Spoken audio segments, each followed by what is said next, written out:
Hello everyone and welcome back to a new video. Today I will talk about a very interesting topic, which is the troubleshooting of scripts on AVEVA Edge. I created a quick agenda here so you can know what we are going to talk here. If you are interested on the topic, you can continue checking the video. If not, you can check maybe any other of my videos or any other videos that might be useful. In the agenda, we have 4 points. The first point is the watch window. I will show you how the watch window is not useful only to monitor tasks. You can do a lot of more things there. Also, I will talk about the output window. So you can check how you can add tags in the output window to monitor the changes in the time. I will talk about the trace function, which is useful to understand what a script is doing. And finally, we talk about the debug mode, which is the most powerful tool that we have to troubleshoot scripts. So with that done, I will start the demonstration. So I will create, as always, a new empty project. So you can see that I'm starting from the scratch and nothing is previously created. So no tricks here. Okay, and I will start with my math worksheet. Execution will be always. I will create a tag here. And in the expression, I will tell the tag to increase its value by 1 constantly. So the watch window is useful to check what's happening with the tag. You don't need to create a graphics interface to check the value of T1. You can put T1 here in the watch window, and you will know what's happening. If I start the runtime, you will see that the value is changing here. But usually the watch window is used just for that, for monitor tag values. But something else that you can do is also execute functions directly. So let's say that I have the get clock function. I can execute the function directly here. You can do even some arithmetic operations like get clock plus T1. And you will have here the result. You can do a strings concatenation like my tag value is T1.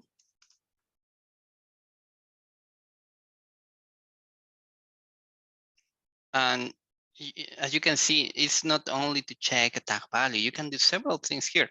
In a script troubleshooting, this is useful to check each line of the script. Maybe you have a script with a single or a group of functions that are being executed. You can execute that here and check what's the resultant value of that execution to determine if that line is correct or not.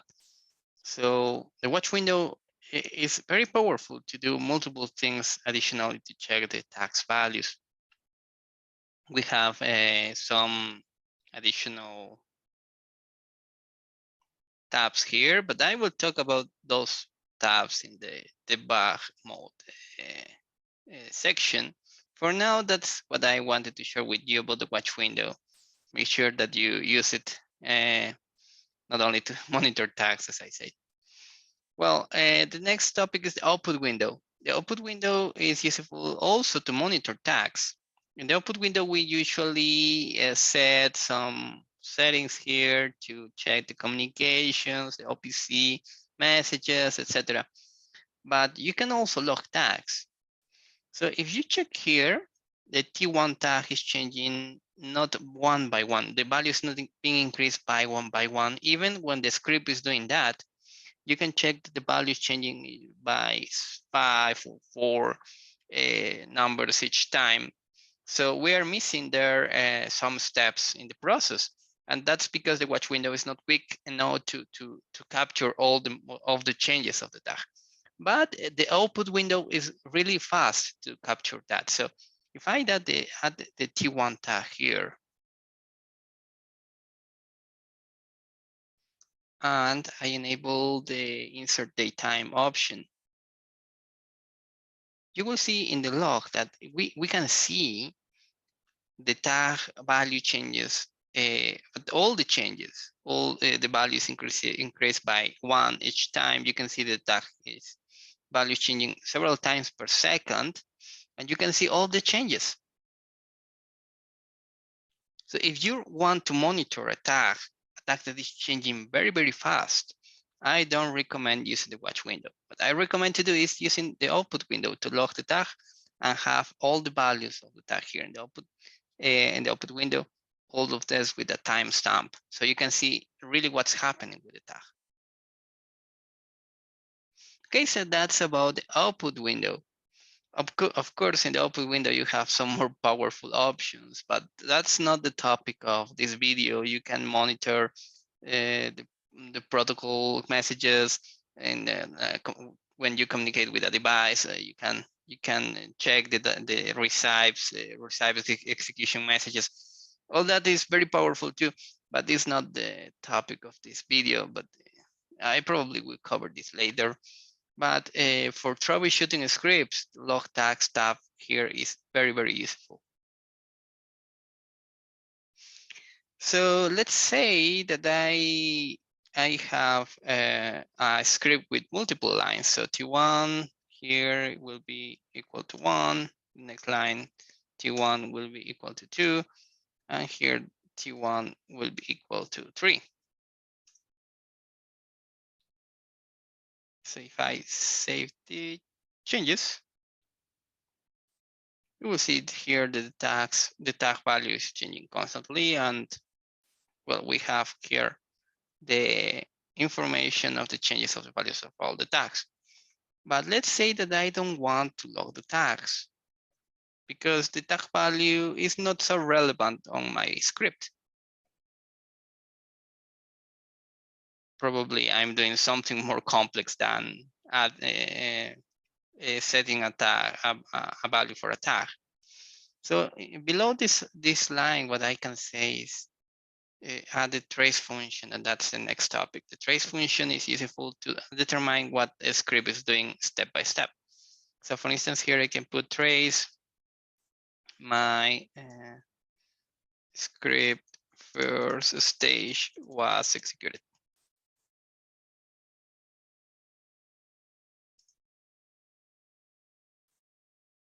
I will put here the first. Here my second stage was executed. Here my third stage was executed. And I want to execute constantly. I will create a tag, call it go, and the script will be executed only once because go will be reset at the end of the worksheet. So I will put here, let me delete all this.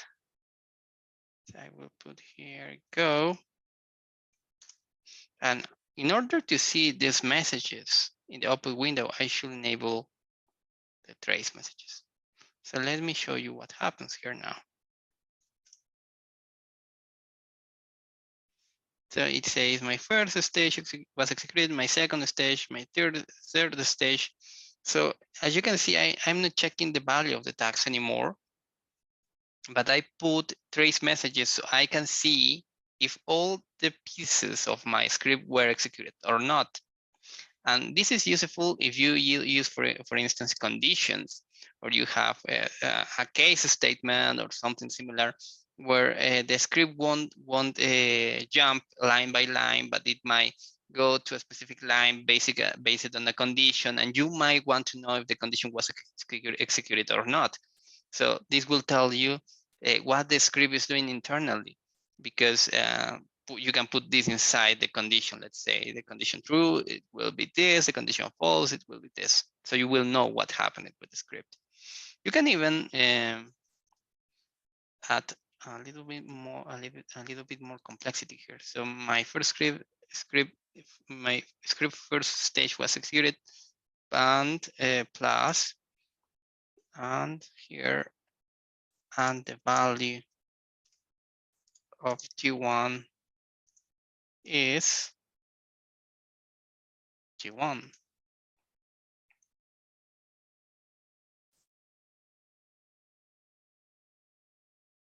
my second, and my third. So you can save the changes, clear this, start over, and you will see the value of the tag. I forgot here to add a space to make it nice, but that's the idea. You can even concatenate messages there.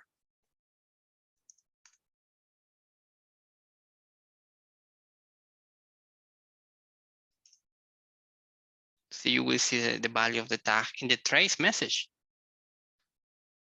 So if in this operation, the value of the T1 is important, so I can add that value to my trace message. I can even add more complexity. So, and the time is, I'm sorry, and the time is plus time.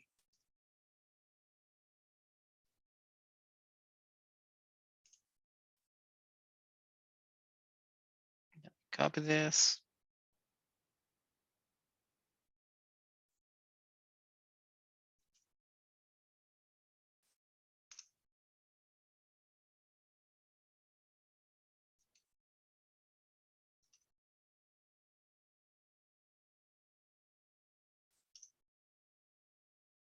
You can see here, I can add more tags.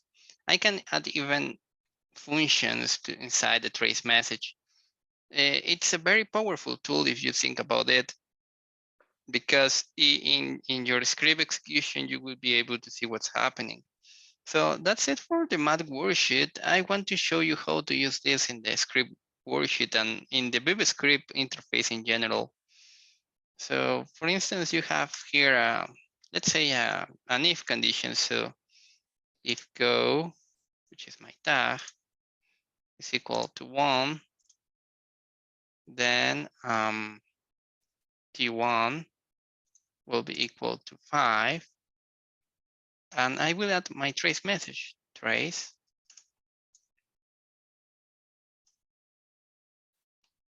The condition is true. Else, T1 will be, let's say, 10. Trace.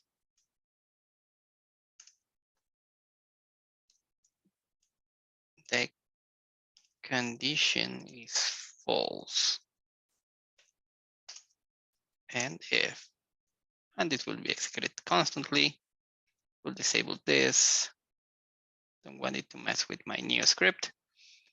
So you can see here, it says the condition is false constantly because go is 0. Right now the tag 1 value is 10, but it's telling me, okay, the condition is false. I can change the value of the tag, and it will tell me the condition is true now because the condition is jumping in the below the if without going to the else.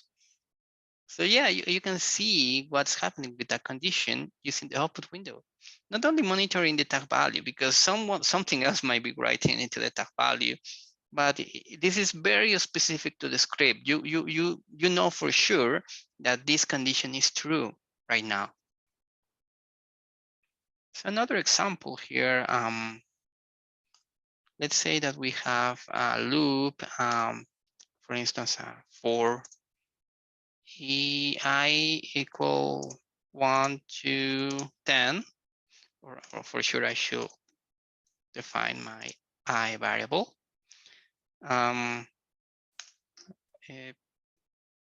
T1 will be equal to T1 plus 1. I would like to set T1 to 0 to initialize its value, so 0. Initialize, sorry, its value. And here next, to finish with my loop, let's check the script. Yeah, that's fine. And it will be executed with go. So at the end, go should be 0 to make the script be executed just once. And what I will do here is I will add the trace function to monitor the value of the I variable. So my variable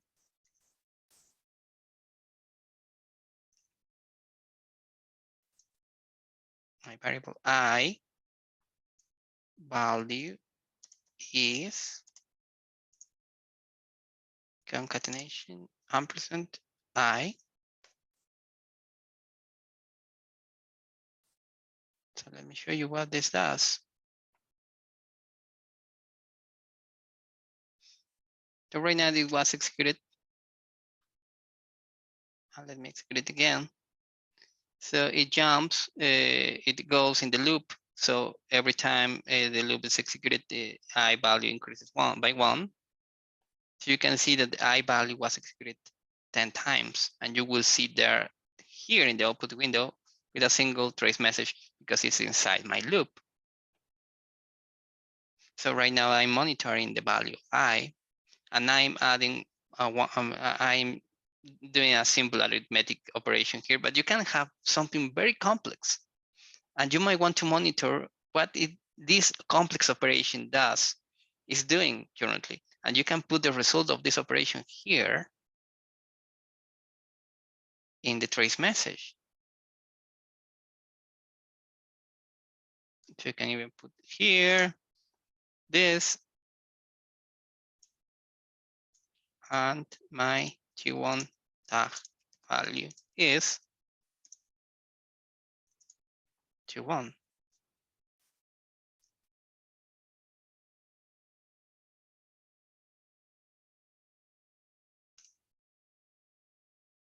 You can see here the value of T1. So the trace function is very powerful to understand what that script is doing. I really recommend you to use it here for scripts. It will save you a lot of time and a lot of tags if you are used to use tags as trace messages. Trace doesn't use any tag in the project license, so it's a better approach. So that's it for the trace messages. In my agenda, the next thing to talk about is the debug mode. So let's use this script to talk about the debug mode. When you have a script, you have also enabled this debug tab. And it's a tab that allows you to interact with the debug mode operation. The debug mode operation is basically starting the runtime in a way that you can control the script's execution. So for instance, we can, if here in this gray bar, we can add a breakpoint to the script. So I will add a breakpoint here in the starting on my script, here in the first operation.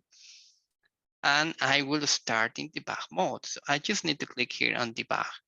One important thing is that we can do debugging in the background tasks, which is everything that is here, script worksheets, math worksheets, etc.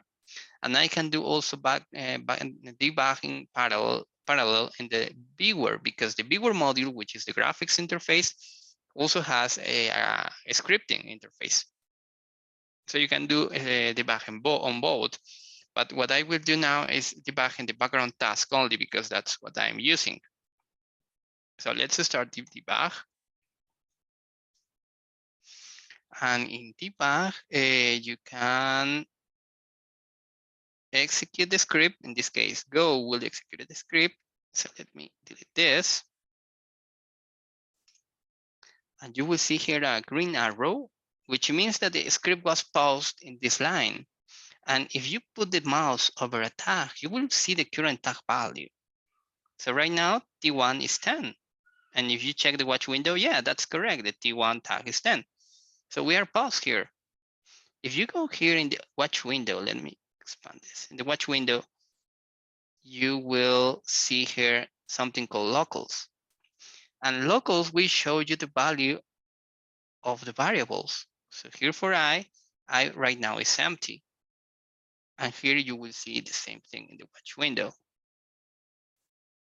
In the stack frame, you will see in what place the debug tool is currently having the script paused. So right now we are executing the script number 1, which is this. It's in the background task, etc. in the line 7. We are right now in the line 7. We are pausing the line 7. So we are in a break state right now. So all this is enabled just when you run in debug mode. And as you can see, we have the script paused. And this is useful because you can maybe continue the execution if you want, or you can go step by step. So let's go one step. And we executed this line, and right now the value of T1 is 0 because we executed this line. I is still empty probably, and let's see what happens here.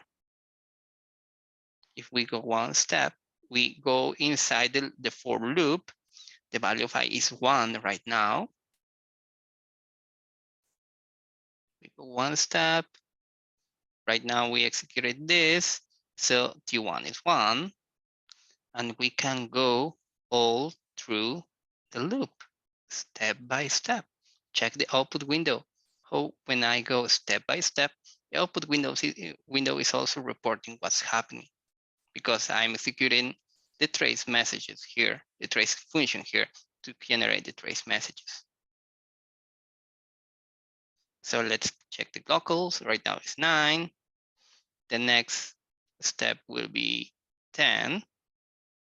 So this is my last loop execution, and then go values 1. If I execute that line,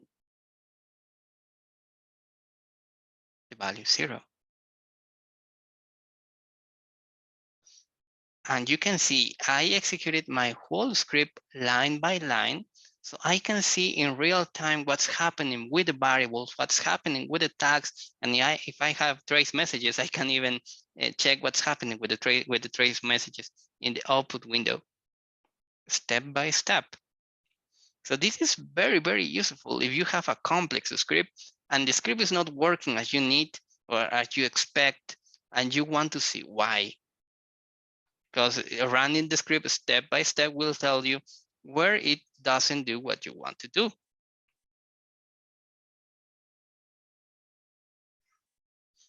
So for this video, I think that's it. I covered everything that I wanted to cover. This is a very basic example, but well, you have some other options here, like step over, step out.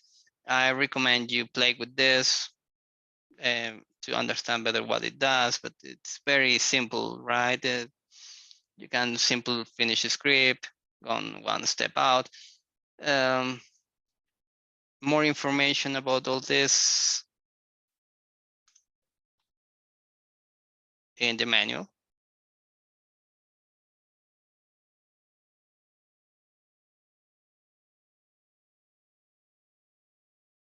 So the manual has all this information too. But if you have any questions or any comments, please use the comment section below. Thank you for watching.